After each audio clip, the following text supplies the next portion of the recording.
要说海滨小镇的居民们最爱吃什么，那绝对非龙虾莫属。为了将龙虾的美味发扬光大，今年的龙虾节依旧紧锣密鼓的开始做起了准备。唯有鲍勃意见很大，龙虾节自己没生意，到底是谁在喜欢龙虾节？吉恩默默表示自己其实不介意扮作龙虾的。琳达其实知道鲍勃为什么这么生气，在海鲜之城搞快餐已经很不容易，龙虾节稍有不慎就会成为压垮鲍勃的最后一粒沙。其实说到底还是因为鲍勃海鲜过敏，看着吃不得，这多煎熬啊！其实第一次约会鲍勃，琳达就该知道的。琳达天真以为鲍勃这是领带系紧了，结果人都过敏肿成猪了。鲍勃长叹一口气，从回忆里走出来，发现孩子们在看着一张单子指指点点。路易斯有些掩耳盗铃地说，自己只是在看别人的照片谈情说爱。为了确信孩子们没在看什么见不得人的床照，鲍勃将单子给夺了过来。好嘛，原来是龙虾节宣传单。孩子们小心翼翼地询问老爸可不可以参加今年的龙虾节，结果惨遭拒绝。直到吉恩说约翰的乐队要来表演，因为琳达当初就是听了这个乐队的歌才怀上吉恩的。吉恩想，既然如此，自己更应该去看看报答一下他们了。这时候雨果和罗恩跑了进来，手上举着宣传单，催促鲍勃赶紧把龙虾节的海报贴上，不然就依法制裁。毕竟自己是这次龙虾节的大元帅。琳达夸赞了他的肩带，鲍勃为了不贴海报，只能和雨果打牌。你看龙虾有多恶心，你作为卫生检查员肯定最清楚了吧？他们可是活在底层吃垃圾的存在。雨果锐评，龙虾喜欢吃垃圾，那更应该来你们这儿吃饭了，士可杀不可辱。鲍勃等雨果一走，就把海报给撕了。莫特和泰迪正好遛弯进来看看他们，鲍勃这才知道自己最忠诚的顾客居然也被龙虾节火，等下要去吃龙虾，甚至还斥巨资买了龙虾钱。莫特看孩子们这么大，也不至于被龙虾噎住，想带着一块儿去参加龙虾节。孩子们难过表示，这真去不了。更难过的是，为了配合龙虾节，学校里的课程都搞成了龙虾小课堂。正上着课，一声惊雷吓了孩子们一跳。弗朗德紧急通知，热带风暴改变方向，变成了飓风，并且随时可能来袭击小镇。大家听了都瑟瑟发抖，只有路易斯兴奋极了，唯恐天下不乱。因为飓风影响，小镇决定取消筹备已久的龙虾节。看到这个新闻，最开心的当属鲍勃了。琳达本想在飓风天关闭店铺，鲍勃却觉得这是一线商机，没人吃龙虾就会爬过来求他们做美味蟹黄堡。这天不卖汉堡就是疯子。结果一阵狂风刮到了电线，整条街都停电了。但飓风显然低估了中年男人的倔强，鲍勃接下来将进行一场豪赌。莫特也帮忙将那些无处躲藏的女仆叫来汉堡店躲雨。紧随而来的是一群专程来旅游的韭菜。随着源源不断的客人，室内越发热闹。汉堡店内开启了一场狂风暴雨中的派对。琳达注意到了站在门外可怜兮兮的雨果和罗恩。鲍勃大人有大量，放他们进来了。失去了一切的雨果正欲嚎啕大哭，格雷琴走过来问他有没有兴趣来赌一场比赛。女仆们已经准备好湿身了。见他犹豫，鲍勃悄悄告诉他，格雷琴很喜欢权势人物，这机会你得把握住啊！看看对方性感妩媚的姿势，这橄榄枝你就说你接不接嘛？与此同时，毫不知情的孩子们还在地下室里埋头苦干，只因老妈之前说了句灾难过后需要他们来造人传宗接代，所以积极的蒂娜已经开始落叶单子了。路易斯觉得待在这儿也不是个办法，还不如趁着暴雨出去抢劫。俩孩子哪干过这，瞬间跟上路易斯步伐出去搞事儿了。暴雨之中一切能被拿走的东西都可以领购，这感觉实在是太爽了。就是孩子们捡东西的眼光有待提升，全都是些小垃圾。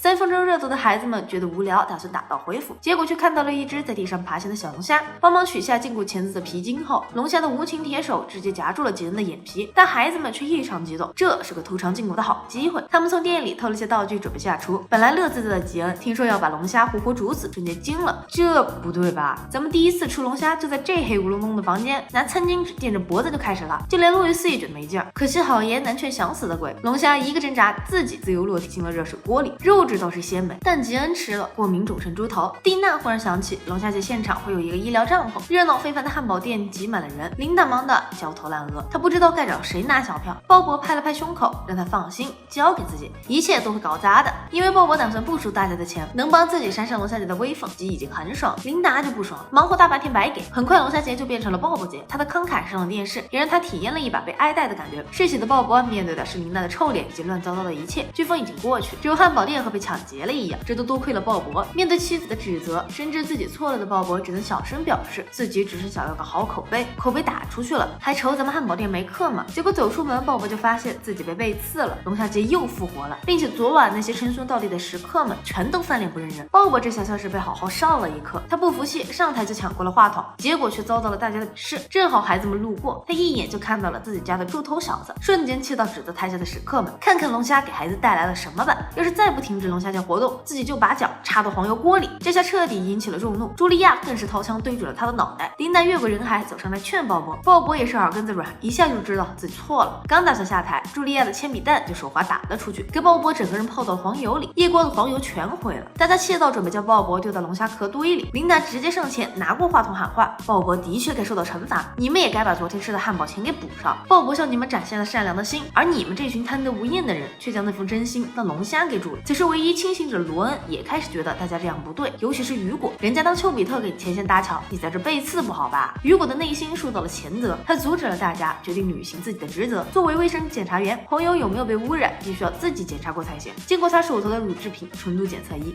可以确定的是，的确有鲍勃的一些小皮屑，但是并不影响食用。大家都在欢呼时，杰瑞也被注射了肾上腺素，龙虾节有了一个完美的结局。琳达觉得大家都是嘴硬心软，就和那一只龙虾一样，龙虾节也被赋予了新的意义。雨果和罗恩来到了汉堡店，3分钟前他刚被格雷琴甩了，因为他的性格招架不住，所以无情检察官又一时仓。可怜的鲍勃因为小票差是弯的，惨遭勒令关门。冤冤相报何时了啊！以上就是本期的全部内容，这里是草泥影院，感谢观众朋友们的关注和支持，下期我们再见。